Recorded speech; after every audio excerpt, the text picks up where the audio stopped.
अस्सलाम गाइस, कैसे हैं आप सब। आज मैंने सोचा कि मैं आपसे अपना एक एक्सपीरियंस शेयर करूं।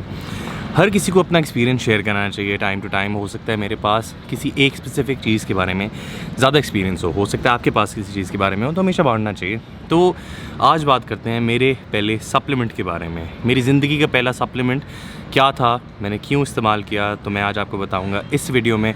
तो प्लीज़ इस वीडियो को एंड तक देखिएगा। तो गाइस, मेरी ज़िंदगी का जो सबसे पहला सप्लीमेंट था वो था मास गेनर। अब मास गेनर आपके दिमाग में होगा कि पता नहीं क्या चीज़ है, तो मैं आपको बताता हूँ। सबसे पहले मैं आपको बताता हूँ कि मेरा बजट था limited, because I was a student. मैं पैसे नहीं कमा रहा था, मुझे घर से लेने थे।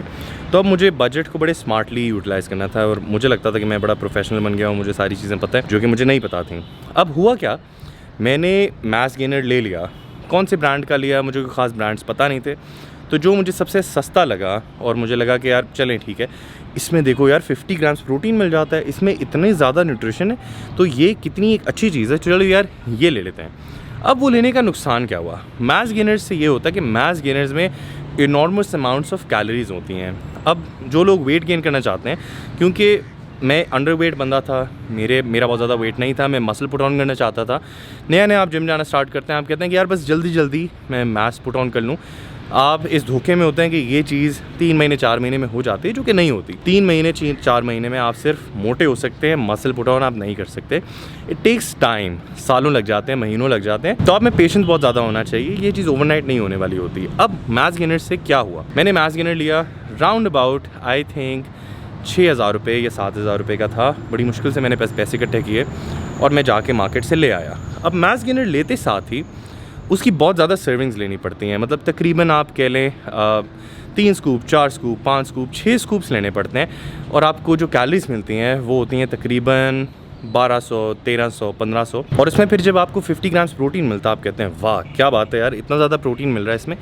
अब आप एक धोखे में होते हैं। वो 50 ग्राम्स ऑफ प्रोटीन जो होता है वो आप सोचे इतनी ज़्यादा कैलोरीज में सिर्फ 50 ग्राम प्रोटीन है। अगर आप 50 ग्राम प्रोटीन लेना चाहें, यूँ करके आप ले सकते हैं। आप थोड़ा सा चिकन खा लें, थोड़े से एग्स खा लें, आपका 50 ग्राम्स बहुत आराम से हो जाता है। लेकिन यहाँ पे सप्लीमेंट जब हम रिजॉर्ट कर रहे हैं, सप्लीमेंट पे जब हम जा रहे हैं, तो हमें ये लगता है कि नहीं हमारे लिए बड़ा आसान हो जाएगा, हम बड़े कन्वीनियंटली मसल पुट ऑन कर लेंगे। अब same is the case with weight loss. कुछ लोग वेट लॉस के लिए जाते हैं तो फैट बर्नर सप्लीमेंट्स लेते हैं, ये सारी चीज़ें पैसे ज़ाया करके फिर एडवाइस के लिए लोगों के पास आते हैं। मेरा हमेशा एक सजेशन होता है लोगों को कि यार go and hire a coach और learn from someone who knows better than you, ताकि आपको पता हो। मैंने पैसे बर्बाद किए, मुझे कोई फ़ायदा नहीं हुआ और उल्टा मैं मोटा हो गया, मेरा पेट निकल आया। मैं एक साइकिल में फंसा रहा, काफ़ी साल में साइकिल में फंसा रहा कि पहले मैं पतला था, फिर मैं खा के थोड़ी, मैंने ज़ाहिर सी बात है कैलोरीज मैंने बढ़ाई, मैंने खाना भी थोड़ा स्टार्ट किया, आपकी एपेटाइट बढ़ जाती है। साथ मैंने मास गेनर्स लेना स्टार्ट किया और मैंने एक दफ़ा नहीं लिए, मैंने 3-4 दफ़ा लिए कंटिन्यूसली, कंसेक्टिवली मैं लेता रहा और in the end turn out I became fat.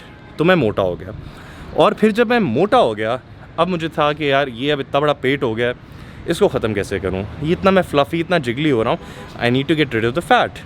फिर मैं फ़ैट लॉस में पड़ गया, फिर फैट बर्निंग के सप्लीमेंट्स देखना शुरू हो गया। फिर दोबारा मतलब इतने पैसे बर्बाद किए और इतना ज़्यादा टाइम बर्बाद किया कि आज मैं थोड़ा सा रिग्रेट करता हूँ, not really but to some extent कि मेरा टाइम बच जाता, मैं कुछ साल आगे होता अपनी ज़िंदगी में भी। तो ये चीज़ें सारी मैंने पर्सनली टेस्ट की, मैंने अपनी ज़िंदगी पे यूज़ की।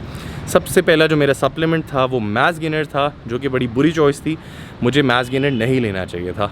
अगर किसी को कोई सप्लीमेंट लेना है, पहली बात तो आपको ज़रूरत नहीं है, you don't need a supplement, you think you need it but you don't. तो अगर तो आपको सप्लीमेंट लेना ही है तो फिर आप वे प्रोटीन लें। वे प्रोटीन सिर्फ मतलब आप ये समझें अंडे की सफ़ेदी में, चिकन में, ये सारी चीज़ों में आपको ऑलरेडी प्रोटीन मिलता है। वे प्रोटीन कुछ डिफरेंट नहीं है, उसमें भी यही चीज़ें होती हैं, लेकिन जाहिर सी बात है महंगा होता है। इसीलिए मैं बोलता हूँ कि आपको सप्लीमेंट की ज़रूरत नहीं है, आप अपनी डाइट से पूरी कर सकते हैं। ये थोड़े से चोंचले होते हैं, जैसे फॉर एग्ज़ाम्पल अब मुझे होता है कि चलें ठीक है 4 पैसे हैं जेब में तो कोई मसला नहीं है। अगर मेरा चिकन खाने का दिल नहीं कर रहा तो मैं 1 स्कूप ले लेता हूँ, 2 स्कूप ले लेता हूँ। This is the ideology, it doesn't replace food, it's a supplement. तो सप्लीमेंट का मकसद होता है to supplement your diet, not to replace your diet. तो मास गेनिंग की जब हम बात करते हैं तो मैंने बहुत बड़ी गलती की। Mass gainers are one of the useless supplements ever created. The reason is कि उनके अंदर जो कार्बोहाइड्रेट्स होते हैं, मेनली जो होते हैं, देखिए प्रोटीन, कार्ब्स और फैट्स होते हैं, 3 चीज़ें होती हैं जो आपको सप्लीमेंट्स में मिलती हैं यूजुअली। अब उसमें आपको मैस गेनर्स में क्या मिलता है? मैस गेनर्स में आपको प्रोटीन मिलता है बहुत थोड़ी अमाउंट का, उसके अलावा आपको मिलते हैं ढेर सारे कार्ब्स।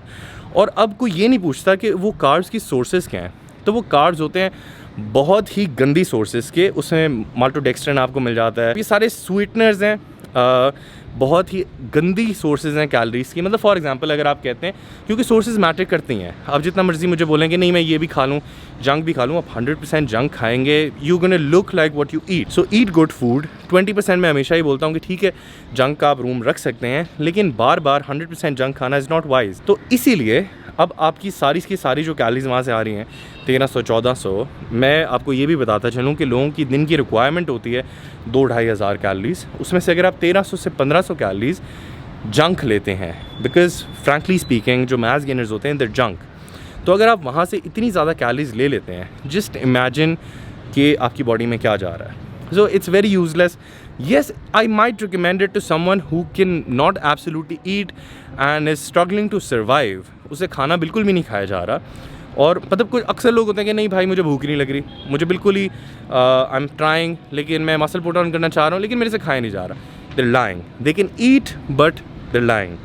दूसरा एक वो इंसान होता है जो कि बिल्कुल ही खा ही नहीं पा रहा किसी मेडिकल रीज़न की वजह से, तो yes I might recommend it to him as a last resort, लेकिन जनरली मैं किसी को रिकमेंड नहीं करूँगा। तो इन शॉर्ट पैसे बहुत ज़ाया हुए लेकिन सीखने को बहुत कुछ मिला। तो आई होप कि आपको भी इस वीडियो से सीखने को कुछ मिला है। तो आपका कोई एक्सपीरियंस है तो मेरे से कमेंट बॉक्स में ज़रूर शेयर कीजिएगा। तो गाइस अपना ख्याल रखिएगा, नई वीडियो में मिलेंगे। अंटिल देन अल्लाह हाफिज़।